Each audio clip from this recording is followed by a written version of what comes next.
This is a nothing. Yes, did they play perfect? No, they still win. Yes. What are you doing if the Celtics win the championship? If the Celtics win championship, I might break my sobriety. I might act up. We did it! You got him. All the way. Celtics versus Heat. Celtics in what? 4. Celtics versus Knicks. Celtics in 4. You got Celtics in 4? Hell yeah. Use a vocab word from a couple years ago. It's mind-boggling. That's it, DRG. Let's go. What do you think tonight? You think I'm worried about the Warriors? I ain't worried about the Let's go, baby. 18, baby. Load up the boat. Why would you say that? Because I'm not. No, recently he's putting up games like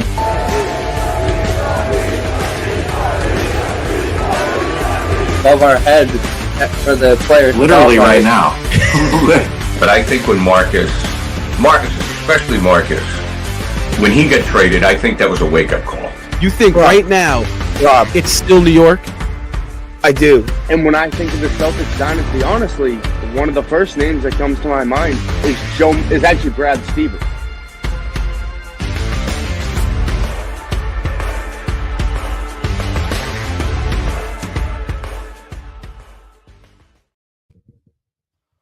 What is up, everybody, and welcome to Celtics Talk Weekly Postgame Live. I am your host, Seamus Zarlingo. Alongside of me tonight, Brendan Cox. Now, the Boston Celtics, they do it again, Brendan. They do it again to the New York Knicks. 131-104, the Boston Celtics defeat the New York Knicks on the road at Madison Square Garden, marking the second blowout of the season of the New York Knicks and Boston Celtics. The Boston Celtics blowing out the New York Knicks for the second time this season. The first occurrence was on opening night at the Garden on banner night. That was really one of the best games of the season. But the Celtics, they arguably play maybe their second best game of the season against the New York Knicks tonight at MSG. This one was pure dominance from the Boston Celtics, who shot 54% in this game, nearly 50% from three. Jason Tatum, a 40-point night. Peyton Pritchard showing up and showing out on the MSG floor. This one, of course, was mostly a blowout by the Celtics. Did get a little dicey there in the third quarter for a moment, but then the Celtics really turned on the Jets and made this one of the best wins of the entire season. So, Brendan, you know the drill on here by now. Our initial thoughts. What are your initial thoughts on tonight's game? You could argue it was definitely one of the best wins of our season for sure. Coming into New York, obviously we've won 4 of the last 5 games. It definitely was, we didn't allow them to get a lead the whole game. First quarter obviously was, I would say probably, the better start of the game. And then obviously, towards the start of the second half, things were kind of getting the lead cut short. But, Tatum was obviously pulling it together towards the end of the game with 7 threes. So it definitely turned out well for Tatum and Peyton Pritchard also in the end, especially those two guys that I'll call out for sure.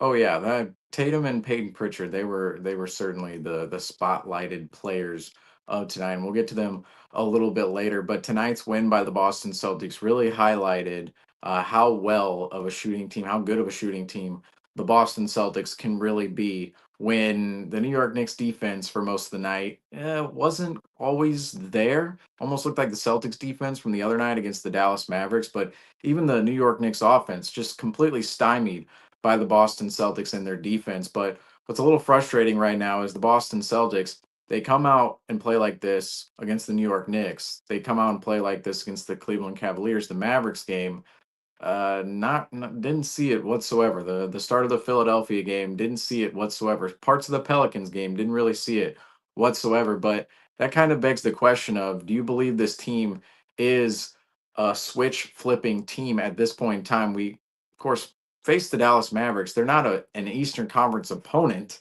at all. And we've seen this season, well, the Celtics, they don't really get up for teams that they don't really care about. They don't get up for teams that are at the bottom of the standings. They don't get up for a couple Western Conference teams. But then these Eastern Conference powerhouses, New York and Cleveland, right by the Celtics in the standings, there seems to be a different energy to this team. So, Brendan, do you believe that the Celtics, they're kind of duping us right now in terms of their consistency, and that when the playoffs come around, they're going to show this type of performance more so every single night? outside of maybe what they showed on what night was that? Thursday night? We don't know the days here. We already know this. Yeah, Against the Thursday night was Mavericks. the pathetic performance from against Dallas, but obviously, I mean, they were having a lot of deals going on during the trade deadline with some new players coming in. Obviously, Anthony Davis made his debut today. That's another story, but I just think if anything, it's now is the time that they need to figure it out because obviously tonight was one of those wins that oh yeah, we definitely saw a little bit of the Celtics from last year in them a little bit, especially with the game they had their first game this season with New York. I definitely think, they definitely can flip the switch. I mean, if there's a time for it to happen, then it definitely would be now because we're only 2 games away until the All-Star break. So, we definitely gotta, figure it out sooner or later because playoffs are gonna be here before you know it. But I definitely think that this is obviously we still are the best team in the league, but obviously record wise, we're not showing it consistently. So it needs to just, they need to hear the noise and they need to hear that, it's not over until it's over.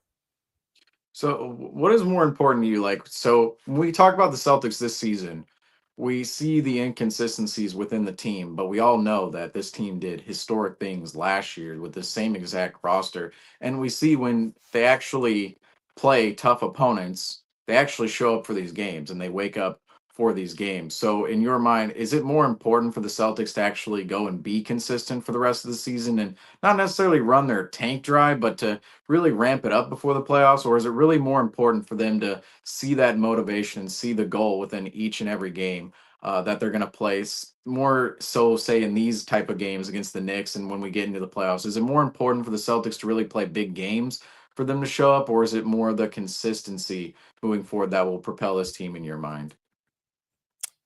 I think when you say consistency, I think it just means to win. I think they got to treat every game like it's a game 7 of a playoff series. I just think that it needs to be, even the tougher, even the less tough opponents. Obviously, we got to take everybody seriously because we've even shown that we can't sometimes go up against like the easy opponents because sometimes, like you were just saying too, like we seem to fight okay with like the opponents that we think, oh, what, that might be a close matchup. We might not maybe do bid so well against them, but then all of a sudden, we blow a lead, blow a big game to like the Magic, or we blow a big game. We almost blow a big game to the Pelicans, or the Kings, etc.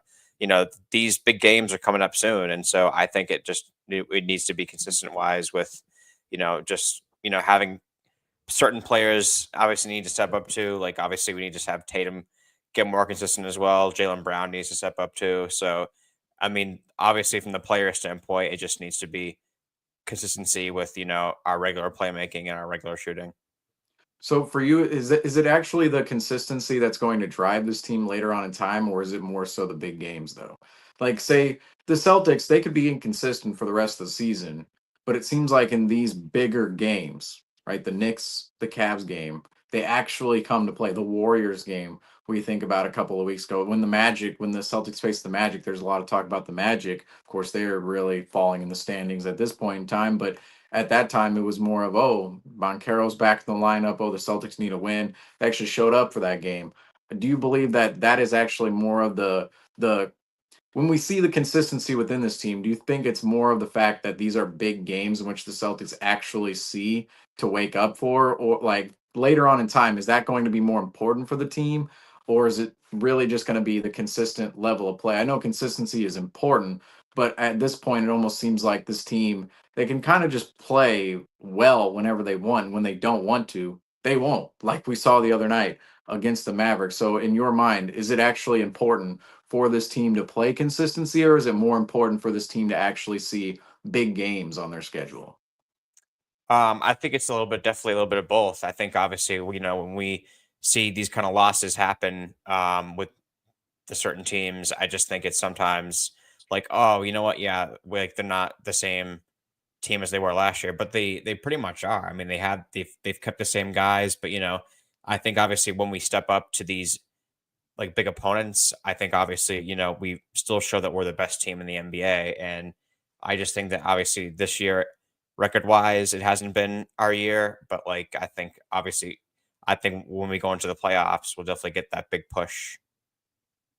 Yeah, that's what I'm kind of thinking as well. I mean, I'm on board with the regular season being important in terms of you have to play consistent basketball going into the playoffs in order to actually go out there and perform in the playoffs, and you have to show something out there. But I think the data with this team recently suggests that when it's a big game, they're going to show up and they're going to play their asses off on the defensive end of the floor. They're going to execute offensively. They're going to get superstar performances out of their guys, such as Tatum or Brown.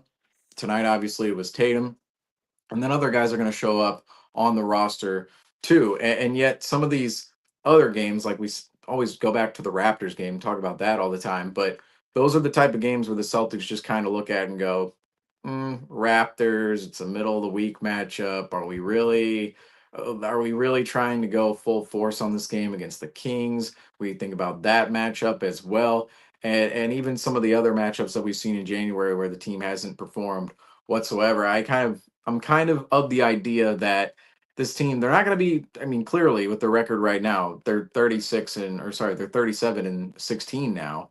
They're probably not going to match the record of last year's team at this rate. Last year's team, of course, Yeah, only had 18. it's definitely not going to be anywhere close. I mean, we probably going to fall down to like 20 wins at least. But yeah, I mean, you just can't. It's not going to be matched, definitely. But yeah, I mean, obviously, it's been kind of a downfall record wise. But yeah.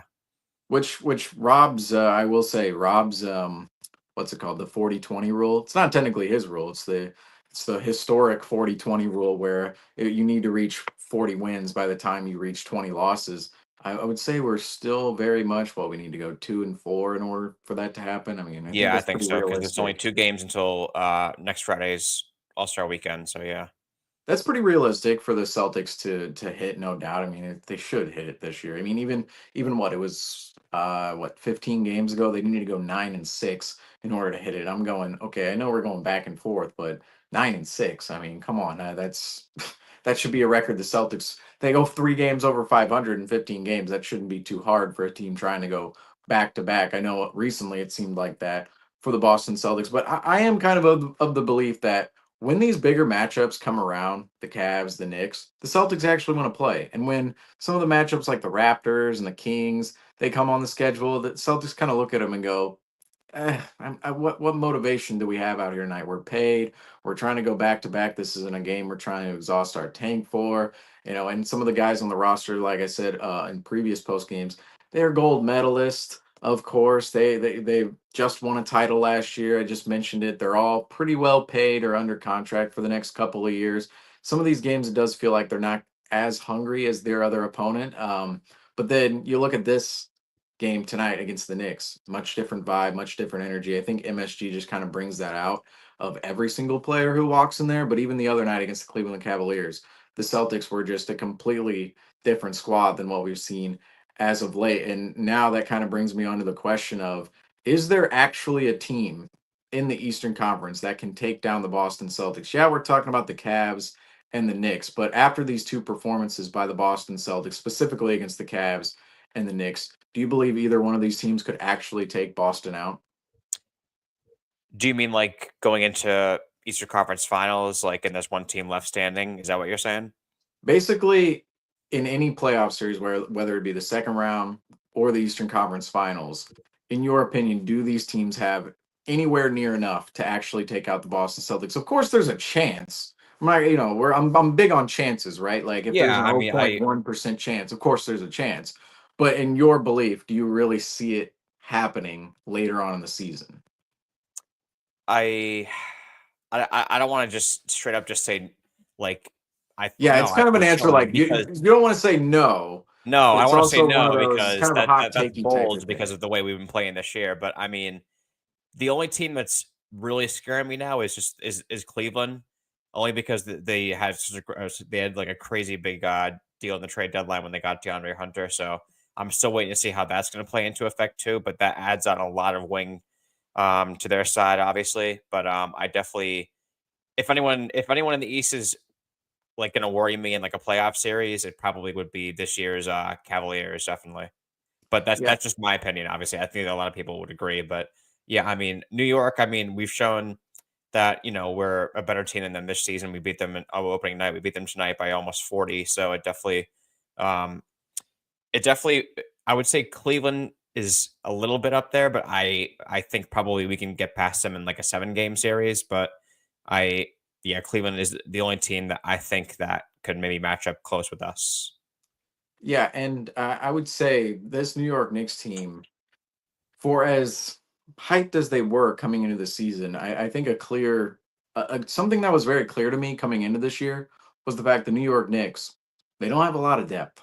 They just They simply don't have a lot of depth. Nope. They're a very top heavy roster.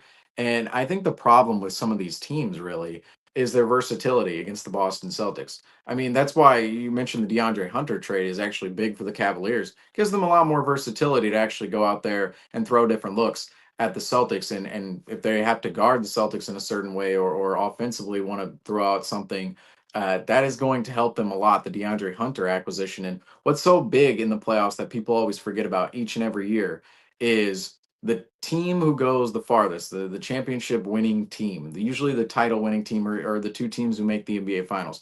They're typically the teams who can create the most looks for themselves, and not necessarily offensive looks. I'm talking about how they can really make their lineup look. They have the most versatility within their lineups. They can throw different looks out there on the floor. The Celtics, they have an extreme amount of versatility. You think about the entire big man core. I mean, there's 5 big men the Celtics could legitimately go out there and play for, all from Kristaps Porzingis, who of course was out tonight, which just makes these New York Knicks matchups scary for the New York Knicks. I mean, of course, they know they had Kristaps Porzingis one of these days, or in the past, of course. Kristaps didn't play in either of these Knick matchups. I mean, you have an all-star center on your roster if you're the Boston Celtics and near all-star center, and he doesn't play in these 40-point routes. It's like, what is it going to look like when Kristaps is actually in the lineup? But you have Kristaps Porzingis, Al Horford. He was just phenomenal tonight at certain points of the game. And then you have Cornette. We'll get to him later. He was just lights out. This was a revenge game. I was going to say, yeah, he definitely showed out tonight. But like you said, we'll get to that later. But yeah, phenomenal game from him on that point for sure. But Keita and Tillman, of course, just kind of like the odd man out. Really showed up a little bit, but yeah, didn't do much. Really surprising that he has been the odd man out for most of the season, but that is really the case with Xavier Tillman. But you have that big man core that the Celtics can really switch up the looks with. And you have Jason Tatum, who is a forward, can guard multiple positions, really 1 through 5 because he's so big. He was guarding Evan Mobley the other night in Cleveland, but he is also a guard on the offensive end of the floor. He's the one who handles the ball a lot of the times for the Celtics. And then you just look down the roster, you have Drew Holiday, Derek White, and Drew Holiday, of course, he's another player that did not play tonight. Torrey Craig now also did not play tonight either. He's conditioning. He's returning to play. His return to play conditioning. That's what they listed him out with. But you have all these players in the Boston Celtics roster, even Jaylen Brown, mentioned Peyton Pritchard as well. And you're able to throw out all of these different looks because these players can just defend across the board, whether it's 1 through 4, or even the big men can go all the way down to a 3. They can defend a guard even if they wanted to. And then on the offensive end of the floor, the Celtics can just really throw out anything they want because they have 2 superstars in Jaylen Brown and Jason Tatum. And then you have guys who can play a tremendously off ball, such as Derek White, Drew Holiday, Horford, Porzingis. Porzingis can get his own, of course. And then these other teams, I mean, really the Knicks and the Cavs, that's their problem. The Celtics can throw out all these different combinations and looks out there on the floor, yet the Knicks, I mean, you see if they have one player out, like say OG Anunoby, he didn't play tonight. Well, that just kind of mucks everything up for the Knicks. They go, "Oh, we're missing a starter. Who's our sixth man off the bench? Who are we going to bring in that we feel comfortable with?" The Cavs the other night, we saw that where, well, Darius Garland and Donovan Mitchell. Donovan Mitchell's a great defender, but Darius Garland, I mean, we're picking on him all night long. If you want to go to something different, if you're the Cavs, well, there's no player off the bench for the Cavs that the Celtics don't want to hunt. They want to hunt every single player defensively off the bench. And then the offense too, just for the Cavaliers, like if you take Garland off the floor, that's one of your best offensive options out there. So it's like, how do you mix and match that? And then you go to the big man slot for the Cavs. It's Jarrett Allen and Evan Mobley. And so you have that double big lineup all going for you. But then if you take one of those players out, it's again, you're bringing in somebody off the bench that the Celtics feel comfortable with hunting. Whereas the Celtics, whoever they're bringing in and slotting in and just really mixing and matching around, they can play in many different styles. They can play in many different looks. And that's the biggest strength of the Boston Celtics ultimately in the Eastern Conference compared to some of their counterparts. The Knicks, the Cavaliers, they don't have the same type of versatility as the Celtics. That they're really hampered on the fact that they need to look a certain way in order to have success. That's basically the main point of the Knicks. That's the main point of the Cavaliers too, that's where the Cavaliers DeAndre Hunter trade could really switch that up a little bit. But even then, I'm not sure DeAndre Hunter. I'm going to say this too, DeAndre Hunter. I think it's a phenomenal acquisition for the Cavaliers. I don't want to go too far off this game, but it's still, I don't know if it actually gives them enough because DeAndre Hunter still not the best defensive wing. Offensively, he's talented, but I defensively he's never been a great wing. He's kind of a theoretical defender that the defenders you look at and go, "Oh yeah, his body type and his size, he should be a great defender out there," but then he's just not at all. So that's where I kind of feel that the Celtics definitely have to feel good about their performances this week against the Cavaliers and the Knicks. But tonight, ultimately, I do want to take a look at this lead tracker because I want to swing back onto this game more so than our opponents because the Celtics, I mean, look at that dip there in the third quarter. The Celtics, it looked like, we are in for an unfortunate run by the New York Knicks, and this is just going to be one of those games where, we almost had a 20-point lead and we completely blew it. But that's not the case whatsoever because the Celtics, they did something mightily impressive tonight, which is once that lead was cut down to 3, so that little gap there in the third quarter, once that lead was cut down to 3, the Celtics went on a 19-3 run. 19-3 run, fueled by Jason Tatum and Peyton Pritchard, of course. And you see the biggest lead of the game coming late in the game, right before the starters really checked out, right before everybody checked out for the Boston Celtics. 35-point lead late in the game. So the Celtics, they surmount a near 20-point lead early in the game, but then of course it's cut all the way down to 3 points. Yet the Celtics get it all the way back up to 35 points. 35 points in terms of their biggest lead on the night the Celtics gained, and you really see it here in this lead tracker. Not the most ideal lead tracker with that little gap in there, but it's all green, and really it is a wire to wire win. Jason Tatum came out with a thunderous dunk, a monstrous dunk, and the Celtics, they never relinquished the lead. It was within 3. The MSG crowd was going ham. They were going nuts out there, and the Celtics, they really just turned things around and turned things in their favor. But in that third quarter in particular, what do you think was the biggest factor in the Celtics actually turning their play back around? Because they played well before the third quarter, then it turned around, the Knicks got back into the game. But what was the biggest factor in your mind of the Celtics turning their play back around, going on that 19-3 run and reestablishing their lead? Do you mean like, oh wait, hold on one second. Do you mean just like them like the Knicks coming back from the lead? Is that what you said? Basically, the Celtics, like, what did they do well in that 19-3 run that really sparked that for you? A lot of it was just, I think, Phil, I was just Jason Tatum's, consistent shooting from what I saw specifically, though. Yeah, I mean, obviously, we'll get back to him later, but just around his like, aggressiveness tonight and consistency, it was definitely a lot of his shooting, 3-point shooting for sure, and his mid-range game definitely helped out, and also the rise of Derek White as well in that third quarter. I mean, you really look at around the board for the Celtics in this particular matchup, and it really was. I mean, Jason Tatum hit a 40.9. He really saved the Celtics night for a large majority of it. But just looking down the stat sheet, I mean, it was from everybody. I mean, it was a really bad. Despite Jason Tatum, anytime you score 131 points, you're going to have quite the contribution from everybody out there. But ultimately, Jason Tatum, he has 40 points on the night. But then you look down across the board. So Luke Cornett, he was a starter. Former Knick, by the way. Former New York Knick. The New York Knicks could have Luke Cornett at this given point in time. But 14 points, 12 rebounds for Luke Cornett on the night. Jaylen Brown, not a great night, but 12 points. He was in double figures at the least. But Derek White, 17 points on the night. Peyton Pritchard giving the Celtics that huge bench boost. 25 points on the night. Peyton Pritchard was phenomenal in this game. And then, of course, Keita, he had 11 off the bench. Sam Hauser, he really hasn't been doing much this season, but 5 points for him, 5 points for Al Horford. But if you're the Celtics, you see 1, 2, 3, 4, 5, 6 players in double figures tonight. And that really kind of painted the picture of, yes, it was Jason Tatum and his night for the most part. And he was just a dominant player in this game. But at the same time, it was an all around effort by the Boston Celtics. And even if Jason Tatum has 40 in this game, the Celtics aren't guaranteed to win because they needed that 25 out of Peyton Pritchard to really blow this Knicks team out. They needed that 11 from Kate off the bench. They needed those 14 points from Luke Cornett and even those 17 points from Derek White as well. So in terms of all the role players, right, we're going to talk about the role players real quick, and then we're going to go in on Jason Tatum because he was really just phenomenal tonight. But the role players, as of late, we've been seeing the role players really turn up to another level. Now, is it imperative for yourself, like for the Celtics, in terms of what your opinion is on the Celtics?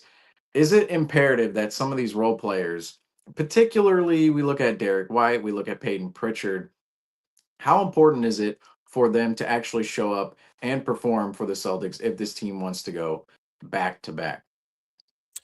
It definitely needs to come from the defensive side. I feel like, Derek White hasn't been showing much of that lately, but I think he got a little bit back of it tonight. But I definitely think it's going to come from our backcourts defensively, obviously, and then obviously those are the two role players I feel like. But obviously we haven't been seeing a lot of good ball this year from Drew Holiday, so I want that to obviously get better. Everyone wants it to get better, but I just look at those two guys, and those are the two guys I feel like they need to step up the most defensively again. Yeah, and Drew Holiday, of course, not playing for the Celtics tonight, and then Porzingis as well, not in the Celtic lineup, and that's what also kind of makes the Celtics win a lot more impressive is uh, they're missing some of their key players. I mean, you missed two key starters, and really, we talked about it earlier this season that the Boston Celtics, without specifically Porzingis and Holiday, because those were the two, those were the two biggest acquisitions for the Boston Celtics. I mean, the biggest acquisitions in the summer of 2023, and it's what made this squad such a dominant team in the Eastern Conference and in the league, and what propelled them to an NBA championship. The two acquisitions of Porzingis and Holiday. If you take Porzingis and Holiday away from the squad, well, the team starts to kind of look like a rotting carcass of the 22-23 squad. And yes, Rob said earlier on a post game earlier this season that yeah, Peyton Pritchard and Hauser, their roles are elevated from where they were in say 22-23. But at the same time, you're rolling out a lineup without Porzingis and Holiday that looks like a worse lineup than what you had in terms of the depth of your team if you're the Boston Celtics than what you had in 22-23, which that team was kind of all over the place at the back half of the regular season after a hot start, and then in the playoffs just really didn't meet the standard of themselves. I mean, really the 6-game series against the Hawks, going an extra game in that one, the 7-game series against the Sixers, going down 0-3 to the Heat, and then eventually succumbing to the Heat in 7 games. But now it's like, well, the Celtics role players, if they're playing like how Kata played tonight and how Cornette played tonight and how Pritchard, we talked about his elevated role already, if they're playing as if they are real rotation players, which some of these guys really are. I mean, Pritchard for sure. Cornette, I would say more so than Kata. And I'm not saying they're not real rotation players, but in terms of being, Cornette, he was a starter tonight, and Kata really getting those real rotation minutes. The Celtics, they should be better this season than they were last year. Now, I'm not saying in terms of the record they should be better, but just in terms of the cohesion, some of the production they're getting off the bench, and some of these games we're noticing that when it's really a correlation because when the role players do play well, that's when they reach another level. Like Jason Tatum, he could have 40 points tonight, but if some of these players off the bench don't show up in the way that they do, this game isn't a blowout. It just simply isn't. And we saw in the month of December and January, if the role players didn't show up, particularly the bigger role players, talk about Derek White in particular, the Celtics, it didn't matter if Jaylen Brown or Jason Tatum were having big nights because they were the two players who were actually playing well. And I feel a little bad for Jaylen Brown at this point in time because he's really not been playing consistent ball whatsoever. It's really been most of the season. But what's funny about Jaylen Brown is he was actually playing his best basketball, and the Celtics, they were falling off a cliff in terms of their record. They were going back and forth, and he and Jason Tatum, they were the two catalysts of, oh, well, Brown and Tatum, they're actually playing well. It's the fact that Derek White isn't playing well. It's the fact that Drew Holiday is missing games and he's not playing well. Oh, Porzingis, he's not playing well whatsoever. But then now we're starting to see a little bit of a turnaround where tonight, Jason Tatum, he's his dominant self. Now, Brown, of course, already talked about been inconsistent this season, but the role players, they're really showing up. They're really showing up and showing out to the party. And that's really, I think, what can make a lot of the difference within this Celtics team is when those role players really show up for the Boston Celtics. They are not only a good basketball team, they are a dominant squad. But anyway, kind of going off the role players here, we're going to talk about Mr. Jason Tatum because our player spotlight, this one's just an obvious one, folks. This one's just an obvious player spotlight. Jason Tatum, our player spotlight tonight against the New York Knicks. Our player spotlight, of course, presented by SeatGeek. Use code Celtics Weekly at your first checkout of a SeatGeek product out there, most likely tickets from SeatGeek. Go enter in code Celtics Weekly for 20% off your first purchase at SeatGeek at checkout. Don't forget to go and buy from SeatGeek because SeatGeek, they're amazing, they're incredible, they're phenomenal, they're fabulous. SeatGeek always has us covered here for the player spotlight, but another player who, or another entity of someone who always has us covered for the player spotlight is typically Jason Tatum, who just had himself a phenomenal game tonight. 40 points, 6 rebounds, 4 assists for Jason Tatum. 13 of 26 from the floor, 7 of 14 from 3, 50% shooting all around, of course, from the field and from the three-point line. Jason Tatum really took over MSG, and this is where MSG, every time a star player enters there, it's just going to be a fun game because every single star player, not only every single star player, but every single player, every time they enter Madison Square Garden, they want to have a good game. And Jason Tatum, he not only had a good game tonight, he had a phenomenal, tremendous, fabulous game Jason Tatum did against the New York Knicks. And we already kind of talked about him, really the catalyst of that run, that 19-3 run by the Boston Celtics there in the third quarter. So, Brandon, what did you think of Jason Tatum's fabulous performance tonight at Madison Square Garden? MVP caliber level performance, definitely. I mean, like you were just saying, 13-26 all around, 50% field goal percentage, both on threes and just regularly.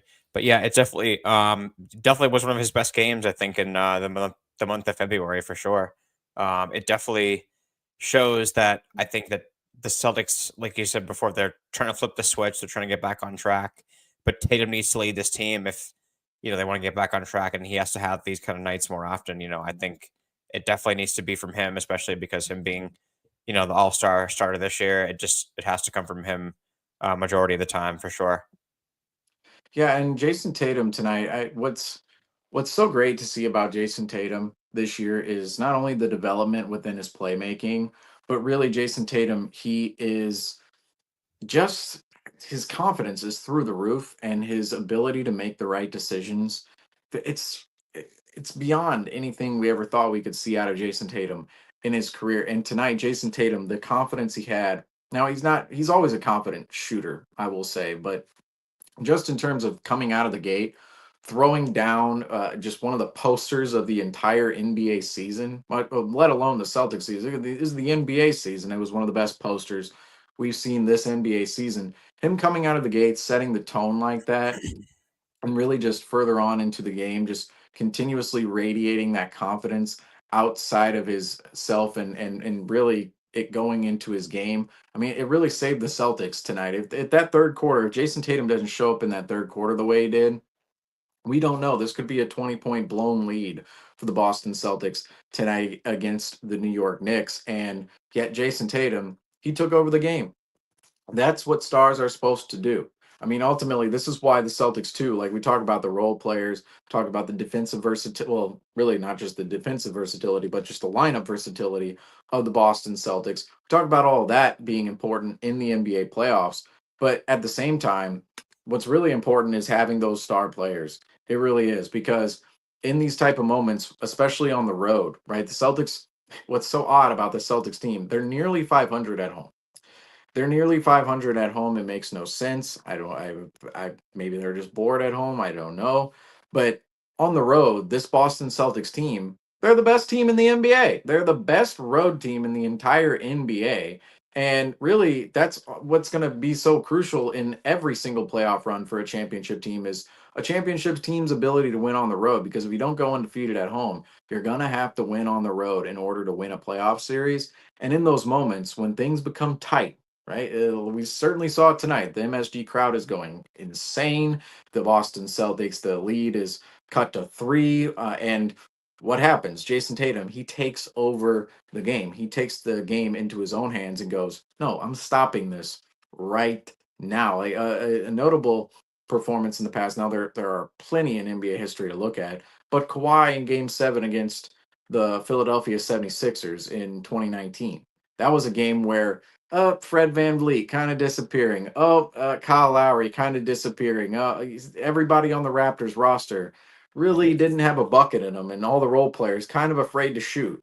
Well, who took over the game in that regard? It was Kawhi Leonard. He put a stop to it and went, okay, I'm the star player. I'm going to shoot the ball, and we're going to actually go out and win this game. And that was a home game, and I should say that was a home game for the Toronto Raptors, but we really see it a lot on the road with playoff teams where we see, team goes on the road, crowds going insane, role players that kind of fade into the background a little bit because they go, oh, okay, lights are a little bright out here for me right now. But then the star players, that's what really makes them stars, is not only their ability out on the court, but their confidence and their ability to take over a game in the way Jason Tatum, say, took over tonight's game and MSG and really go get a bucket out there. Teams in the playoffs, especially on the road, they need to go get a bucket out on the floor. And that's what Jason Tatum can do for this Boston Celtics club. I mean, Jason Tatum, I believe he's having an MVP caliber season. And now I'm not sure. What's your opinion on Jason Tatum winning the MVP this year? I know we're probably at a point where we're thinking, okay, it's probably not going to happen because we see guys like Nikola Jokic, Shai Gilgeous-Alexander. They are just kind of a level up here with their statistical numbers. But at this point in time, where would you slot in Jason Tatum for the MVP race right now? Like, who's your top 5 right now for MVP? I would definitely put Shea number 1 for sure. Just because Oklahoma City's carrying the West. Yeah, I mean still gonna keep it international though because we haven't had like a USA guy win MVP in a long time. But hey, I don't mind it at all. Jokic definitely, I would put him at number 2 just because I think he's obviously having a good statistical year, better than Shai Gilgeous-Alexander, but I think it's definitely, Shai's scoring is definitely on another level for sure. I would put Giannis at probably 3, and then I would give Tatum the 4 spot, and then that fifth spot, I don't know. I would probably, man, that's gonna have to put some thought into it. Yeah. Yeah, don't worry about the 5th spot. The 5th No, spot, I know. top 4. Top 5 We're just all sound worried better. about Jason Tatum, yeah, because we're on Celtics Talk Weekly here. So yeah, Tatum would definitely be my 4th, just because of obviously Giannis, Shea, and Jokic obviously have been putting up better numbers than Tatum this year. But I don't disclude Tatum from the conversation at all. I still think that Tatum definitely deserves, a vote for MVP for sure. Yeah, and it's one of those years where Jason Tatum, he's going to have on Basketball Reference one of those like MVP 3, MVP 4 type of seasons. But those are still important in the grand scheme of the game of I should say it's important in the grand scheme of the game of basketball because it's historically important. It's not actually important for, say, right now in the Boston Celtics going out there and winning, but it's historically important for a player to actually show, like, okay, this guy was an MVP candidate within this particular time period. Because, like, I think about a guy like James Harden. Go and look at James Harden's Basketball Reference. You're going to notice, like, okay, he's still putting up numbers out there, but you really get a sense of how impactful a guy was within the NBA by seeing those, the all NBA awards, the All-Star awards, of course the MVP conversation, like where were they ranked in the MVP conversation that year? And I think this year is still an important year for Jason Tatum and really bringing up his, now see, this is where I'm like, important. not team important. It's actually not important for Jason Tatum in terms of all the money he makes, just in terms of the game of basketball, whether it's his contract, endorsement, whatever. This is not going to boost his status crazily, but in terms of the just historical knowledge of the game of basketball, it is certainly an important season for him to kind of be. I'm gonna say he could end up being top 3 MVP at the end of the year. It's gonna be a battle, but right now, you say Shea Gilgeous-Alexander. I would have to slightly disagree. I would have him 2 right now. I would have Jokic number I 1. I don't take offense to that at all. I mean, you Yeah, definitely could see, argue and between the two. Yeah. right, and nobody can. It's one of those years where for me, I mean, we see these years all the time play out in the NBA in terms of the MVP race. It's going to It's come down to those two close. Like, right. It's not going to be. I mean, we never really see unanimous MVPs. no. The last time was Steph Curry in 2016, and Yeah. that was his historical mark. But in terms of the MVP this season, it's kind of one of those, like 2022, it was given to Jokic, but then we saw guys like Durant and Giannis. They were also out there, and if the MVP were to go to them that season, it's kind of just you tip your cap and go, well, those guys deserved it too, and that really just kind of paints a picture of how well the league is doing in terms of talent. Just when you have so many guys who can also just make the All Star game as well. Like I would say if you look at the All Star game this year, I mean, really, you have guys that were out there that didn't make the All Star team, like LaMelo Ball. And I'm not a huge LaMelo Ball fan, I gotta say. I mean, offensively, I think he's fine, but I think he's a phenomenal offensive player, no doubt. But defensively, LaMelo Ball is just atrocious. And Trey Young, of course, kind of could say the same thing for Trey Young, honestly, Yeah, no, on you that definitely could regard. portray. Yeah, I know. Yeah. But those were kind of the 2 names in the Eastern Conference that I'd be looking at that I go, okay, well, those guys are, I mean, they put up all-star numbers. They do. But they didn't make the all-star team because there's so many other great all-stars out there on the floor. And the fact the league has so many great players and all-stars, it's the talent in the NBA is certainly healthy right now. And one of those talents is, of course, Mr. Jason Tatum. But kind of going off that Jason Tatum point too, really another player who was just incredible tonight out there on the floor was Mr. Peyton Pritchard. And I'm not gonna lie here.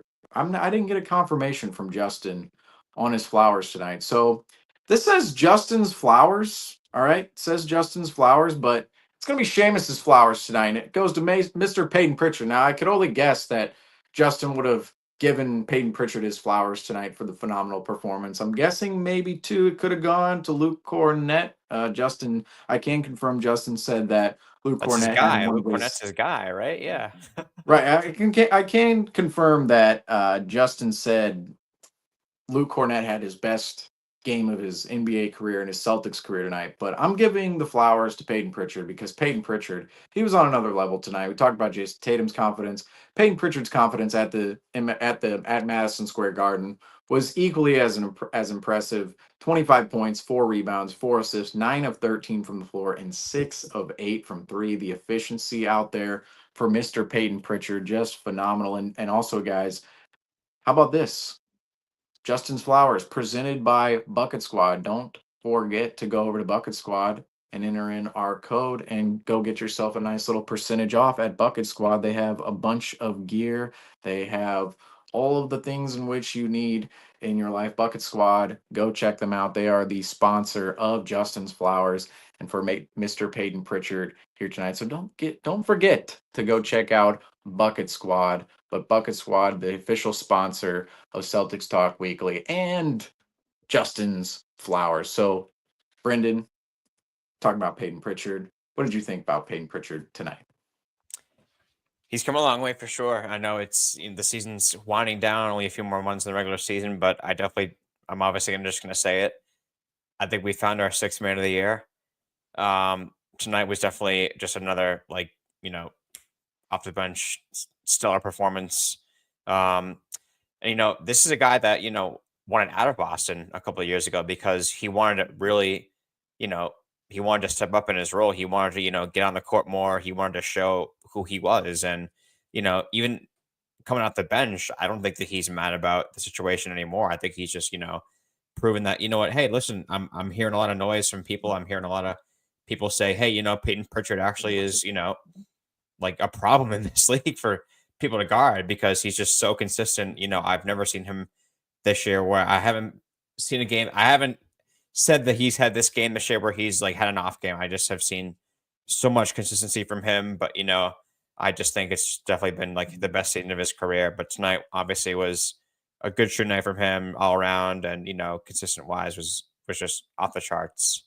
Yeah, and Peyton Pritchard, we talked about just this season how impactful he's been for the Boston Celtics because, I mean, Peyton Pritchard, without Pritchard's presence in some games in this season, I think the Celtics would already have over 20 losses. And we would already be talking about, Rob's 40-20 rule. We'd be talking about, the Boston Celtics, they might already be at that mark because Peyton Pritchard, we talk about different tone setters for the Boston Celtics, but ultimately Peyton Pritchard, he is a guy in which I believe he is a bigger tone setter than people give credit for because I do think Peyton Pritchard, just what his ability is off the bench, what he provides the Celtics. I mean, we're talking about him being the sixth man of the year right now for the Boston Celtics and just for the entire NBA.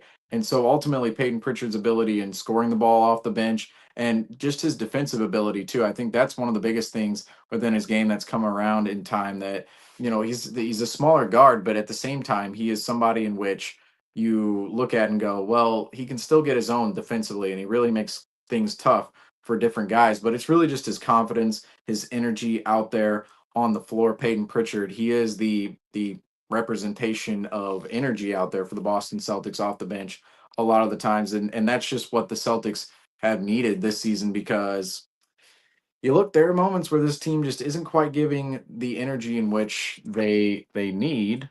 And ultimately, the Boston Celtics having Peyton Pritchard there off the bench just gives the entire team a whole new look, and it really, really plays a lot into this team's ability to go out there and win ball games consistently. And I will say, Peyton Pritchard tonight, he was just, I mean, he was a different level of Peyton Pritchard. I mean, Peyton Pritchard, if you look at his game, he's always very, very confident within his game and himself. But these are the type of games that he shows up for. These are the type of players I love too, that really get up for these games and they don't shy away from the spotlight. They go, "Well, there's a spotlight over there.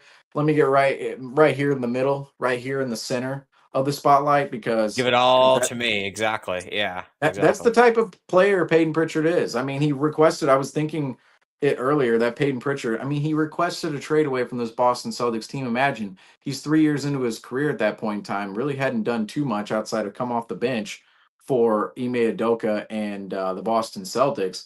But then you look at it and go, okay, he requested a trade without doing too much of anything, yet there's a reason he did that because he's saying, "Oh, I know I can do more. I know I'm a better player in this league." And we've seen other players go and honestly, they've come out and they've requested trades or really just moved teams, and you'll see, well, they don't do anything. Like Cam Reddish, it's like, oh, you moved from the Hawks to the Knicks, but then you don't get a spot on the Knicks because you're not exactly an efficient player. You're not out there defending every single position, which Right. we expect from you, and offensively the game isn't coming along. Then he's with the Lakers, and of Right. You course, jump ship to LA. Exactly. Yeah. right, and then that experience kind of goes awry for him. Although he was just traded to the Hornets, and now he'll be, of course, coming back to the Lakers. But with that being said, I do want to say Peyton Pritchard, phenomenal night at I almost said the TD Garden, Madison Square Garden. But I do want to talk about some other NBA news real quick here, and that is, of course, Mark Williams being resent to the Charlotte Hornets. Yes, folks, this tweet is real. Mark Williams resent to the Charlotte Hornets for Dalton Connect. So this is we talk about trades out there, but this is kind of a retrade, if you want to say that. It's not necessarily a conventional thing that happens in the NBA, but these type of things do happen every once in a while. And what happened on this particular time period here with the Lakers and the Hornets. So Mark Williams, this is where I want to get into this real quick. We'll jump back into this, the Knicks and the Celtics post game a little later. I mean, we're still in the Knicks Celtics post game. We're going to talk a little bit more about that game a little later here. But Mark Williams, I want to talk about this news real quick because this is big NBA news. It just is. Okay. Mark Williams, physical with the Los Angeles Lakers, showed multiple issues. Okay. Very vague there. Multiple issues, and the team failed him on the exam, sources tell ESPN and per Shams Charania. The physical was not failed due to his back. However, okay, so great. Not Mark Williams' back, but regardless, the physical was failed. And of course, the Lakers say the Mark Williams Dalton Connect trade has been rescinded. So what that means is Dalton Connect, just traded to the Charlotte Hornets, will be back with the Los Angeles Lakers for the remainder of the season, and Mark Williams going back to the Charlotte Hornets after failing his physical. And this one, the reason it's such a big deal is because the Los Angeles Lakers traded away Mr. they traded for Mr. Luka Doncic, traded away Anthony Davis. Right? They traded away Anthony Davis, got rid of their big man core, essentially, the LA Lakers did with Anthony Davis. Left them with zero bigs. Shouldn't say zero bigs, but bigs you really don't want to rely on in the NBA. And what happened was, ultimately, let's get the camera set out. Let's readjust this here real quick. Man, we got the Peyton Pritchard 11 behind us. How awesome is that? But you see this for the Lakers, and this is big. And in terms of the big man conversation for the Los Angeles Lakers, it really is, because you really look at it and go, well, the Lakers, I'm not saying they're screwed necessarily, right? I'm not saying that. But from a big man perspective, the Los Angeles Lakers, they don't have a big man, because the big man they just traded for was rescinded to the Charlotte Hornets because he failed his physical with the Los Angeles Lakers. And now, why this is so massive within NBA news, because the Lakers don't have a big man, and we are past the trade deadline. So, from that perspective, the Los Angeles Lakers, they're now going to have to look at the buyout market for a big man. And who's going to be out there? It's going to be guys like Daniel Tice. You never know. The big man market is not very robust, especially when you're looking towards the buyouts. And really, the Los Angeles Lakers, I'm just going to go out and say this. We talked about this trade the other night on the trade deadline special part 2. Me and Franco, Justin was in there as well. We talked about it on the trade deadline special part 2, that Mark Williams, I'm not a huge fan of this trade. Okay, I wasn't sure if I made that clear the other night, but I wasn't a huge fan of this trade to begin with, because Dalton Connect, he's a rookie. He's been up and down this season, although that's what you typically expect with a rookie playing with LeBron James and the Los Angeles Lakers. You don't expect the world out of a rookie like Dalton Connect to go in there and just be a complete awesome player right away. He's had his awesome moments, of course, but Dalton Connect came in there, and he was actually a solid role player for the Los Angeles Lakers, and he's somebody that could develop into, I'm not an Austin Reeves level player, but you could see something like Dalton Connect turning into something of that sort for the Lakers later on in time, like a really high level good starter.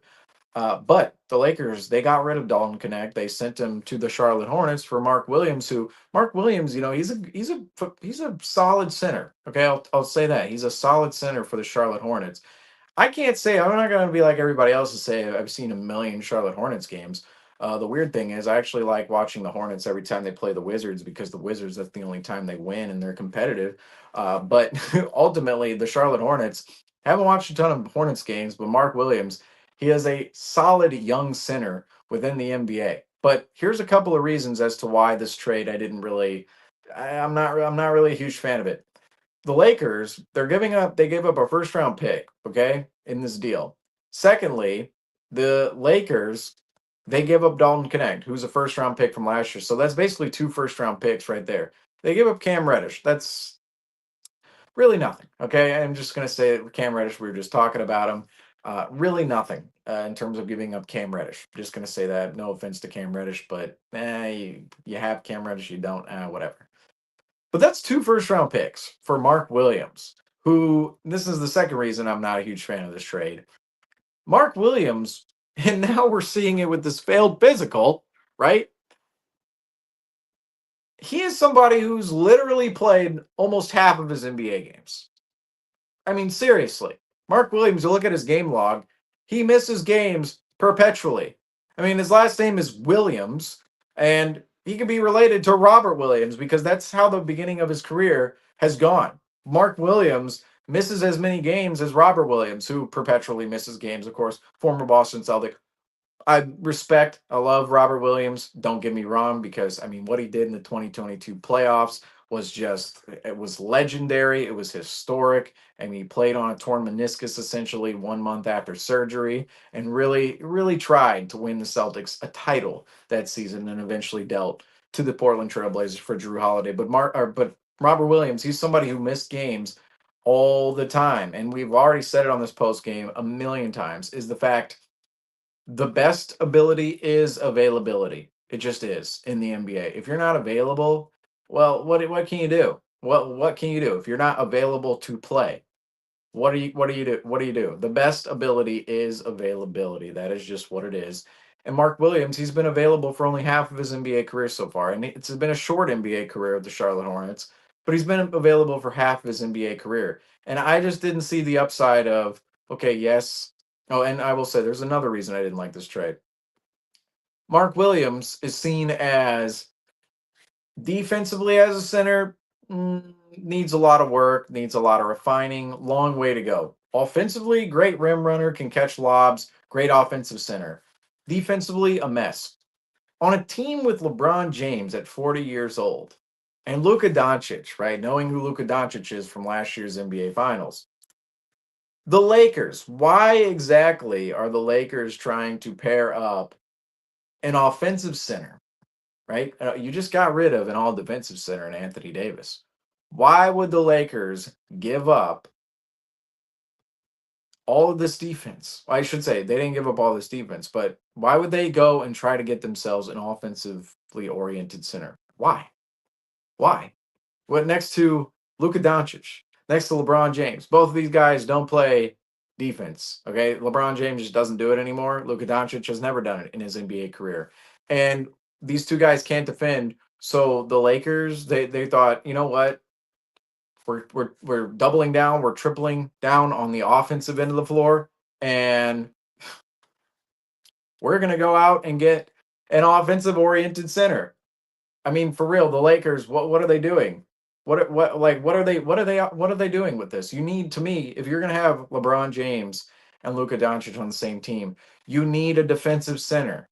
You just do. You need defenders around him, right? That's why Jared Vanderbilt kind of levels out the playing field a little bit.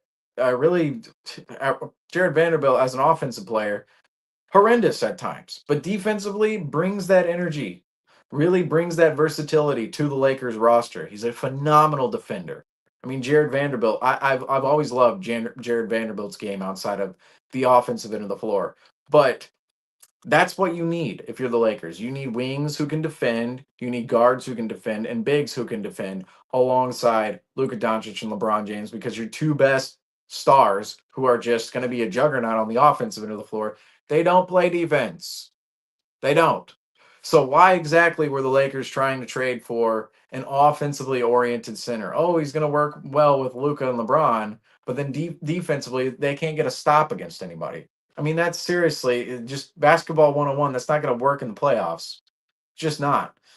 And so when I saw this deal come up, the 3 reasons I wasn't a huge fan is you're giving up essentially 2 first-round picks for Mark Williams. You are trading for a player who's perpetually injured, as we're seeing right now here on the bottom of the screen. He failed his physical. And third, you're getting somebody who's known for his offense and not his defense, and he needs to go a long way in terms of developing that defensive game. For me, a big man, the big man position is one of the harder positions to play in the game of basketball. But at the same time, the big man position, I will say, you should be able to defend from the get-go. You should be able to defend right away, because if you can't defend right away, at least go out there, get yourself a couple of blocks, be a shot deterror. I'm not saying the big man position. The positioning is hard for a big man to go and really get down out there on the floor. That's what's really hard for big men coming into the league. Young big men is really the positioning, when to hedge off of screens, how to kind of, we've seen in breakdowns before, how certain bigs kind of middle the drive and the roll, the cut, like all of that. That is the positioning in which a big man has to learn in his NBA career, and kind of where to be on the floor defensively. We see Al Horford. That's why he's so important to the Boston Celtics, is his positioning, his ability to be out there and be a defensive anchor. That's what makes him so great on the Boston Celtics. Because when I say Al Horford, when I said earlier, oh, he had a phenomenal game, well, you couldn't see that in his stat line. 5 points tonight. Yeah, whatever. He hit 1 3 early on in the game. But defensively, Al Horford he's up there to another level in terms of all these other bigs in the NBA. He's not a crazy shot blocker or anything like that, but he's just a really sound defender and where he is on the floor at any given time. And that's where a lot of the development within bigs come. But at the very least, a big man should be able to deter shots, maybe get himself some blocks, especially a young big man coming to the league. Some of these athletic big men coming into the NBA. We think about like DeAndre Ayton. Okay, yes, he's had some struggles in his NBA career, but he came in. He was just a really defensively sound center who could go out there and deter a lot of shots, be a big, lengthy rebounder, defensive rebounder. Rebounding is so important on the defensive end of the floor. And he would really be somebody in which could affect the defensive side of the ball, if not anything else. And everything intangibly would come with his game. Well, Mark Williams, he's not even coming in as that. I mean, that's what is kind of a concern with Mark Williams, is the fact, oh, he's very offensively talented, but defensively his game needs a lot of refining, and that's a little odd for a big man, I will say, in a certain regard. And that's where I think tonight, ultimately, that's where I believe we'll see. Okay, well, sure, Jokic. I mean, he's the gold standard for big men out here. We all know this. We all know this. I mean, MVP. We were talking about, me and Brendan were talking about for MVP earlier. I said Jokic. He said Shea Gilgeous-Alexander. Just saying out here, I'm on the Jokic train for MVP. I'm just giving that out right here. February 8th, 2025. Jokic for MVP. But yeah, Jokic is the gold standard for big men out there, both offensively and defensively. But Mark Williams, talking about him, he's really, if he's not giving you anything defensively, you're really leaning heavily on the offensive end of the floor for the Lakers. You just are. You're going Luka Doncic. You're going, of course, LeBron James, Mark Williams. Those three players, not a ton of defense. Not a ton of defense. So in multiple respects, this trade, I wasn't exactly a huge fan of it for the Los Angeles Lakers.